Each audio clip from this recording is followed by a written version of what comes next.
अस्सलामुअलैकुम dears, welcome to my channel MCQs विद ZA।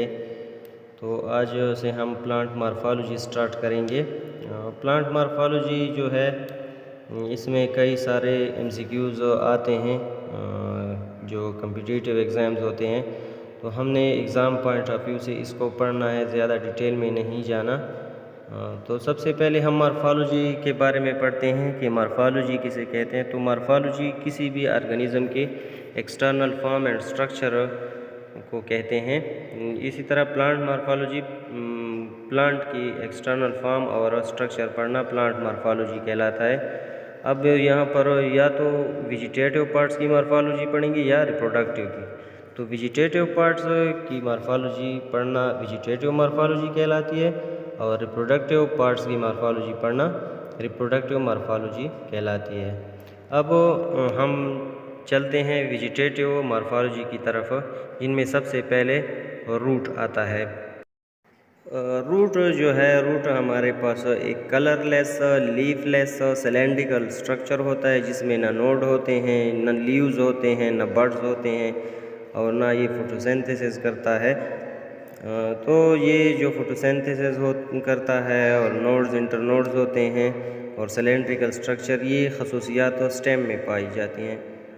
कुछ एक्सेप्शंस है रूट में जो फोटोसिंथेसिस करते हैं। ऐसे रूट्स भी हैं जो फोटोसिंथेसिस करते हैं, जैसे कि ट्रापा प्लांट है, टिनोस्पोरा प्लांट है और टेनियोफाइलम जो प्लांट है, इनके रूट्स फोटोसिंथेटिक हैं।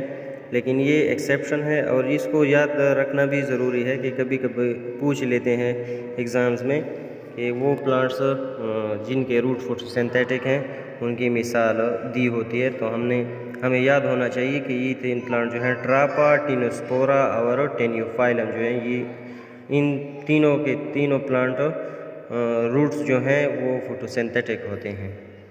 आगे टाइप्स ऑफ रूट सिस्टम हैं। तो टाइप्स ऑफ रूट सिस्टम जो हैं वो दो किस्म के हैं। एक है टैप रूट सिस्टम और दूसरा है एडवेंटिशियस रूट सिस्टम है। टैप रूट सिस्टम जो है, जिसको हम प्राइमरी रूट सिस्टम भी कहते हैं, ये डाइकाटिलिडन प्लांट जो है उनका करेक्टरिस्टिक फीचर है।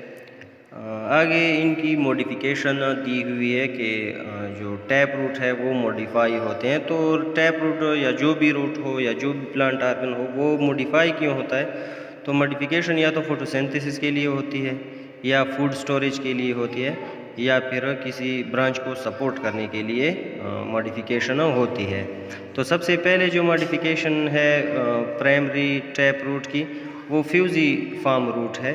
ये एक प्राइमरी या टैप रूट कह लें, टैप रूट होती है जो कि फूड स्टोरेज की वजह से मॉडिफाई हो जाती है और इसकी शेप, इसका स्टेम जो होता है वो बिल्कुल रिड्यूस डिस्क लाइक बन जाता है और रूट जो होती है वो स्वूलन हो जाती है। मतलब जो बेसल पार्ट और टर्मिनल पार्ट है ये टेपर्ड होते हैं और जो मिडल पोर्शन है वो स्वोलन होता है। जैसे कि ये हमें रेडिश जो है रेफेनस सेटाइवस मूली जो होती है उसमें ये हमें देखने को मिलता है। यानी मूली जो मॉडिफिकेशन है रेफेनस सेटाइवस, ये प्राइमरी टैप रूट है। आगे नेपी फार्म रूट है। तो नेपी फार्म रूट भी मॉडिफिकेशन है, ये भी फूड स्टोरेज की वजह से है। तो फूड स्टोर होता है इस रूट में और ये बेस की तरफ बिल्कुल स्वोलन हो जाता है और टिप की तरफ बिल्कुल टेपर्ड हो जाता है। और ये जो हमें देखने को मिलता है टर्निप और ब्रासिका रेपा, इसके अलावा बीट जो है, बीट रूट, रेड बीट जिसको हम कहते हैं, बीटा वल्गैरस जो है, तो ये इसमें हमें देखने को मिलता है। इसी तरह जो कॉनिकल रूट्स है, ये भी फूड स्टोरेज की वजह से मॉडिफिकेशन है और ये हमें कैरेट में देखने को मिलता है। आगे जो रूट मॉडिफिकेशन है ये भी फूड स्टोरेज की वजह से है। ट्यूबरस रूट जो है, इसमें कोई ख़ास शक्ल रूट का नहीं बनता, इर्रेगुलर शेप बन जाते हैं रूट का और ये हमें देखने को मिलता है। मिराबिलस चलापा जो है, 4 o'clock प्लांट जो है, उसमें ये देखने को मिलता है। इसके अलावा जो मॉडिफिकेशन है नॉड्यूलेटेड रूट्स, ये भी मॉडिफाइड रूट्स हैं और ये फैमिली लेग्यूमिनेसी में हमें देखने को मिलते हैं। नेक्स्ट मॉडिफिकेशन जो है वो न्यूमेटोफोर्स है, जिनको हम रिस्पायरेटरी रूट्स भी कहते हैं। ये हमारे पास नॉर्मल रूट्स होते हैं, ये जो मार्शी हैबिटाट में ग्रो करते हैं। नॉर्मली ये तो पहले नीचे नहीं जा पाते क्योंकि नीचे ऑक्सीजन की डिफिशियंसी होती है, तो ये फिर नेगेटिवली जियोट्रॉफिक हो जाते हैं और ज़मीन से बाहर निकल आते हैं। फिर इनमें जब सेकेंडरी ग्रोथ होती है तो इन पे लेंटी सेल्स बनते हैं और उन्हीं के ज़रिए ये गैसियस एक्सचेंज करते हैं, और इन लेंटी सेल्स को हम न्यूमेटोथोर्ड्स कहते हैं, और ये रूट्स जो हैं इनको हम रिस्पायरेटरी रूट्स कहते हैं। रिस्पायरेटरी रूट्स जो हमें देखने को मिलते हैं वो राइजोफोरा और सोनेरेशिया जो हैं उनमें हमें देखने को मिलती हैं। तो ये 6 मॉडिफिकेशंस जो थी ये टैप रूट सिस्टम की थी, जो कॉनिकल रूट थे, fusiform, napiform, tuberous root, nodulated roots और रिस्पायरेटरी रूट्स। ये 6 मॉडिफिकेशंस जो हैं ये हैं टैप रूट सिस्टम के। अब नेक्स्ट हम फिर पढ़ते हैं जो एडवेंटिशियस रूट सिस्टम है उनकी मॉडिफिकेशन के बारे में पढ़ते हैं। एडवेंटिशियस रूट सिस्टम जो है तो ये ज़्यादातर हमें मोनोकोटिलिडन्स में देखने को मिलता है, और इनमें जो मॉडिफिकेशंस होती हैं तो वो भी या फूड स्टोरेज के लिए होंगी या कुछ और प्रोसेसेस जो होंगे फोटोसिंथेसिस वगैरह उनके लिए होगी मॉडिफिकेशन, या फिर मैकेनिकल सपोर्ट के लिए होगी मॉडिफिकेशन। अब पहले जो है वो फूड स्टोरेज के लिए जो मॉडिफिकेशन हुई है तो सबसे पहले है ट्यूबरस रूट।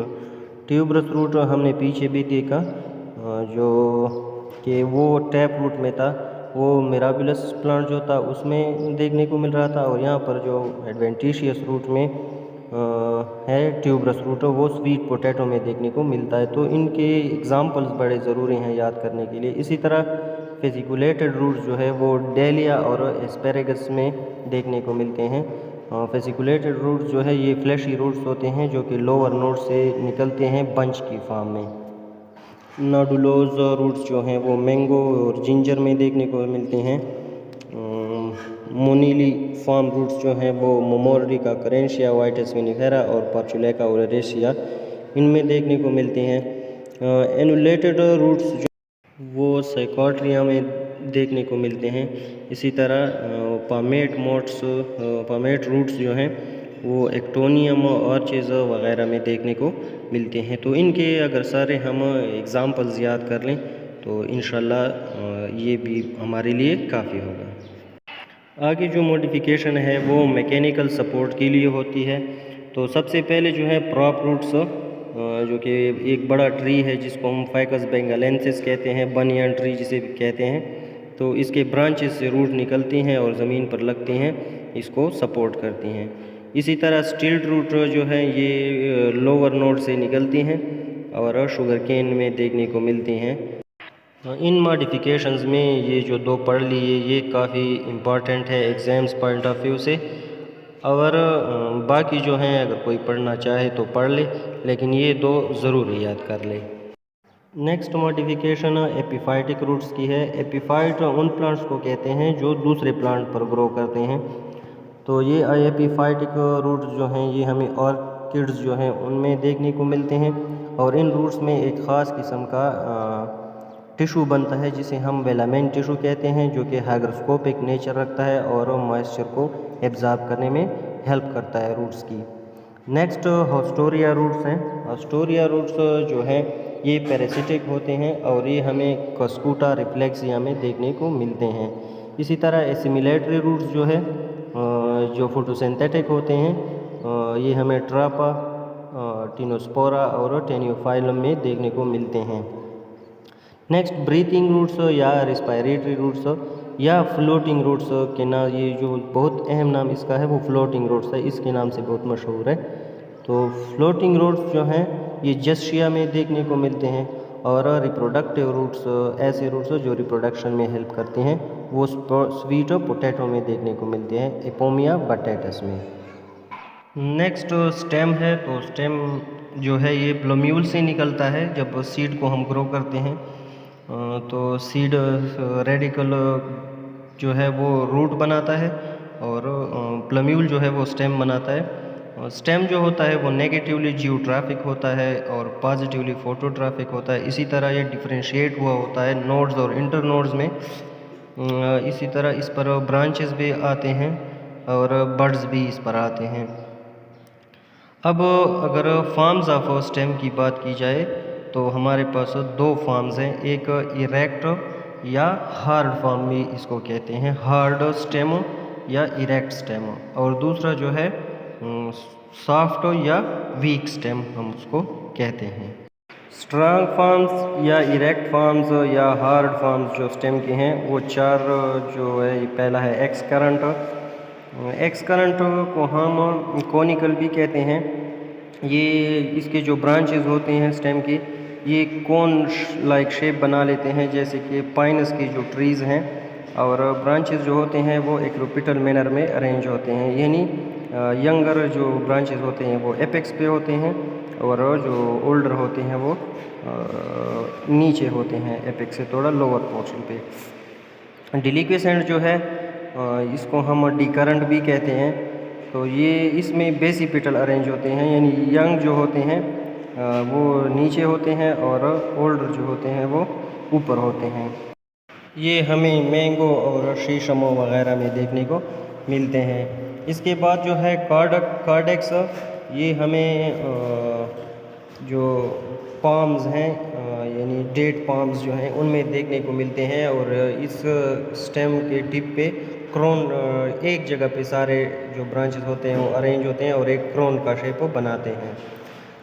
नेक्स्ट है वो कल्म है, जो कि मोनोकाट का कैरेक्टरिस्टिक फीचर है, और इसमें जो है ये अंदर से हॉलो होता है, जैसे बेम्बो है, मेज़ है, इनमें देखने को मिलता है। स्केप जो यहाँ पर लिखा हुआ है, तो स्केप हमें देखने को मिलता है ऑनियन में। ये ऑनियन में तो स्टेम रिड्यूस्ड होता है, लेकिन उससे एक आउटग्रोथ निकलता है जिसको हम स्केप कहते हैं। इसके ऊपर फिर इन्फ्लोरेसेंस लगता है, लेकिन इन्होंने इधर ये स्टेम में लिख दिया है। नेक्स्ट वीक स्टेम जो है, सॉफ्ट स्टेम या क्लाइंबर जो है, तो उनमें सबसे रूटलेट क्लाइंबर है। इसकी मिसाल बेटल, पतोज, ब्लैक पेपर ये हैं। पेतोज, ब्लैक पेपर ये इसकी मिसालें हैं।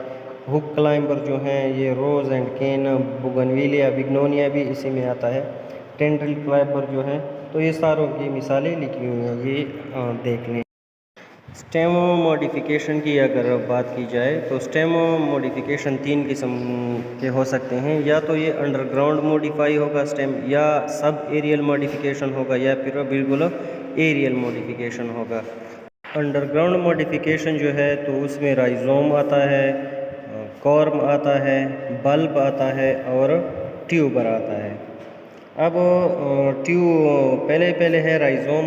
तो राइजोम जो होता है ये अंडरग्राउंड होता है और ये हमें बनाना में यानी मुज़ा में देखने को मिलता है, जिंजर ऑफिशिनेल में और फर्न्स में ये देखने को मिलता है। नेक्स्ट कॉर्म है, यहाँ पर इन्होंने नाम गलत लिखा हुआ है। ये हमें एमॉर्फोफेलस, कोलोकेशिया, डायोसेरिया, कोलचाइकम, क्रोकस और ग्लेडियोलस में देखने को मिलता है। बल्ब जो है ये गार्लिक और ऑनियन में देखने को मिलता है। इसी तरह ट्यूबर जो है वो सोलेनम ट्यूबर्ज़म में देखने को मिलता है। सब एरियल मॉडिफिकेशंस जो है तो इनमें पहले रनर आता है, फिर सकर है, फिर ऑफसेट है और फिर स्टोलन है। तो रनर जो है ये साइनोडॉन डेक्टोलॉन में, स्ट्रॉबेरी में भी, और ऑक्जेलस यानी स्ट्रॉबेरी जो है इसको हम फ्रेगेरिया भी कहते हैं, यानी साइंटिफिक नेम इसका फ्रेगेरिया विस्का है। इसके बाद सकर आता है। सकर जो है ये क्राइजेंथिमम में और बनाना में भी यही देखने को मिलता है। तो बनाना दोनों में आता है, राइजोम में भी आता है और सकर में भी आता है, लेकिन जब बनाना अंदर ज़मीन के अंदर ग्रो कर रहा हो हॉरिजेंटली तब उसको हम राइजोम कहते हैं, लेकिन जो ही ये ओब्लिकली बाहर आता है तो इसको हम सकर कहते हैं। ये सकर में जो मेंथा की मिसाल लिखी हुई है ये गलत है, क्राइजेंथिमम और बनाना सही है। इसी तरह पाइन एप्पल भी सकर में आता है। इसके बाद जो है ऑफसेट, तो ऑफसेट वाले सही हैं, ये पिस्चिया और इकोर्निया में हमें देखने को मिलते हैं, और ये वाटर में जो प्लांट होते हैं एक्वेटिक प्लांट ये उनमें देखने को मिलता है। इसके बाद स्टोलन जो है तो स्टोलन भी हमें मेंथा और जैस्मिन में देखने को मिलता है। यहाँ पर स्टोलन की मिसालें पोटैटो लिखा हुआ है, ये गलत है। यहाँ पर जो मिसालें हैं वो मिंट है, मेंथा आर्वेंसिस एंड जैस्मिन है, जैस्मेनिकम अफिशिनेल, ये दो इसकी मिसालें हैं। एरियल मॉडिफिकेशंस जो हैं वो तोर्न है, टेंड्रिल्स है, फाइलोक्लेड है और क्लेडोड है। तोर्न जो है वो कैरिसा में देखने को मिलता है, कैरिसा, पोमग्रेनेट, बोगनविलिया और लौसोनिया इनमें देखने को मिलता है। टेंड्रिल्स जो है ये पेसिफ्लोरा और ग्रेप्स में देखने को मिलता है। फाइलोक्लेड जो है, फाइलोक्लेड ओपनशिया और यूफोर्बिया में देखने को मिलता है। और क्लेडोड जो है वो एस्पेरेगस और रस्कस में देखने को मिलता है। तो ये एरियल जो स्टेम है वो तो या तोरन यानी प्रिकल में मॉडिफाई हो जाते हैं, या टेंड्रिल लाइक स्ट्रक्चर में, या फाइलोक्लेड लीफ लाइक स्ट्रक्चर में, या क्लेडोड लाइक स्ट्रक्चर में ये मॉडिफाई हो जाते हैं। तो इनकी मिसालें याद रखना ज़रूरी है। स्टेम और रूट्स हो गए, अब लीव्स की तरफ आते हैं। तो लीव्स फोटोसिंथेटिक आर्गन है जो कि प्लांट्स में मेनली फोटोसिंथेसिस लीव्स में होती है। ये नोड से निकलती है और इसके एक्सेल में जो बड होता है उसको हम एक्सेलरी बड कहते हैं। और जो पूरा का पूरा लीफ होता है यानी लीफ का जो लेमिना है, उसका बेस और उसका पेटियोल, उसको पूरे को हम फाइलोपोडियम कहते हैं। और इसके जो 3 रीजन है, हाइपोपोडियम, इस जो लीफ बेस होता है जहाँ पर वो अटैच होता है उस बेस को हम हाइपोपोडियम कहते हैं। जो पेटियोल होता है उसको हम मीजोपोडियम कहते हैं, और जो फ्लैट स्ट्रक्चर होता है लेमिना जिसे हम कहते हैं उसको हम एपिपोडियम कहते हैं।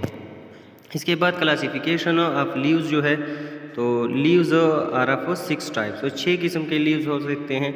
एक कार्टिलेडनरी लीव्स जो हैं जो बिल्कुल कार्टिलेडनस स्टेज पे होते हैं, फोलिएज लीव्स जो होते हैं, और स्केली लीव्स जिन्हें हम कैटाफिल्स कहते हैं, नॉन फोटोसिंथेटिक जो होते हैं। 4th नंबर पे जो है ब्रैक्ट लीव्स, उनको हिप्सोफिल्स कहते हैं। फर्टाइल लीव्स जो होते हैं जिन पे स्पोरेंजिया लगता है उनको स्पोरोफिल्स कहते हैं। और जो फर्स्ट लीव होता है उसको हम पहले जो लीव निकलता है उसको हम प्रोफिल कहते हैं।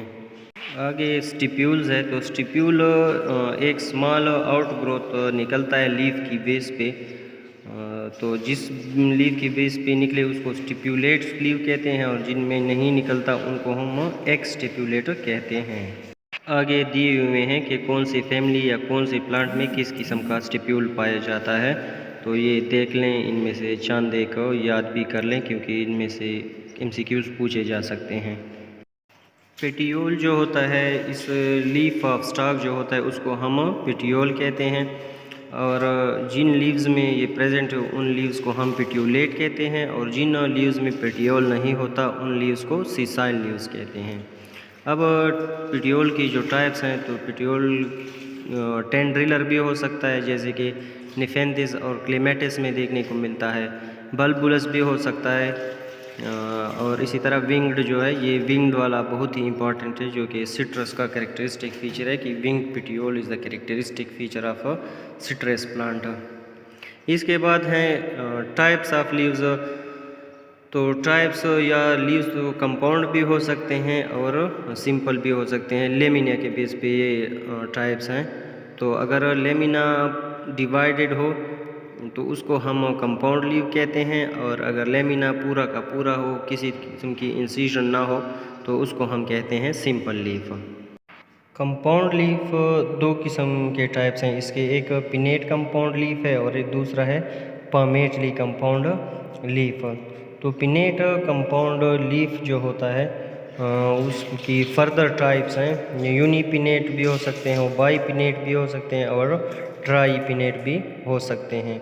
इसी तरह डी कंपाउंड जो है ये भी एक पिनेटली कंपाउंड की एक किस्म है। यूनिपिनेट जो है इसकी फर्दर 2 टाइप्स हैं, एक इम्पेरीपिनेट है और दूसरा पेरीपिनेट है।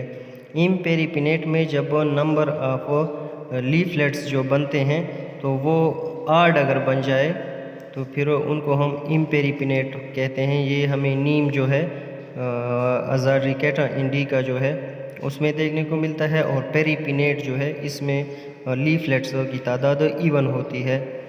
ये हमें केशिया में और टेमारिंड में देखने को मिलता है। बाइपिनेट जो होता है इसमें पहले लेमिना डिवाइड हो जाता है लीफलेट में, और वो लीफलेट फिर से डिवाइड हो जाता है सब लीफलेट्स में, और ये हमें मिमोजा पुडिका, जिसको हम टचमीनाट भी कहते हैं, और इकेशिया नीलोटिका जो है उनमें देखने को मिलता है। इसी तरह ट्राइपिनेट जो है, ट्राइपिनेट में फिर और जो सब लीफलेट्स बनते हैं उसमें फिर आगे भी डिवीज़न होती है, और ये हमें मोरिंगा ओलिफेरा में देखने को मिलता है।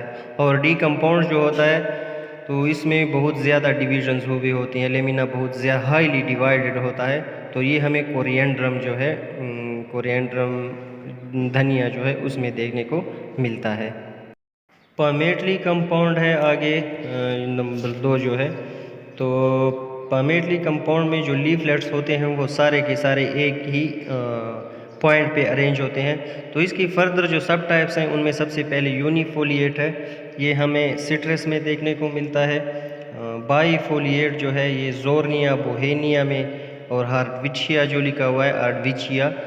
इसी तरह ट्राईफोलिएट जो है इसमें फिर लेमिना 3 में डिवाइड होता है, और ये ट्राईफोलियम में और ऑक्जेलिस में देखने को मिलता है। जबकि क्वाड्रिफोलिएट जो है इसमें फिर लेमिना 4 लीफलेट में डिवाइड होता है, और एक ही पॉइंट पे अरेंज होते हैं, जो कि मार्सिलिया में देखने को मिलता है। पेंटाफोलिएट जो है ये फिर हमें कॉटन, सिल्क, इपोमिया, पिटिग्रेसा इन वगैरह में देखने को मिलता है। इसके बाद विनेशन जो है ये तो पैरेलल भी हो सकती है और रेटिकुलेट भी हो सकती है। तो पैरेलल मोनोकार्ड्स में और रेटिकुलेट डाइकार्ड्स। एन आइसोफिली कहते हैं जब एक नोड पे 2 डिसिमिलर किस्म के लीफ हो, जैसे गोल्डिफोसिया ग्लोमेरेटा में देखने को मिलता है। इसके बाद फाइलोटॉक्सी है, तो फाइलोटॉक्सी हम कहते हैं arrangement of leaves on stem और इट्स ब्रांचेस इज कॉल्ड फाइलोटॉक्सी, यानी ब्रांच पे या स्टेम पे जो लीव्स अरेंज होती हैं उसको हम फाइलोटॉक्सी कहते हैं। फाइलोटॉक्सी में फिर अल्टरनेट भी हो सकती है और अपोजिट भी हो सकती है और वर्ल भी हो सकती है। अल्टरनेट वो जो एक नोड से एक लीफ निकले, वो अपोजिट वो जो एक नोड से 2 लीव्स निकलें, और वर्ल वो जो एक जगह से मतलब 2 से ज़्यादा लीव्स निकले, 3, 4, 5 निकले, उसको फिर हम कहते हैं वर्ल। यहाँ तक हमारा जो वेजिटेटिव मॉर्फोलॉजी है उसका टॉपिक कंप्लीट होता है। वेजिटेटिव मॉर्फोलॉजी में जो सबसे अहम चीज़ें थी वो हमने डिस्कस कर ली, और इंशाल्लाह फिर नेक्स्ट जो है वो फिर रिप्रोडक्टिव मॉर्फोलॉजी सॉल्व करेंगे, उसके बारे में पढ़ेंगे। इंशाल्लाह मिलते हैं फिर नेक्स्ट लेक्चर में। वस्सलाम।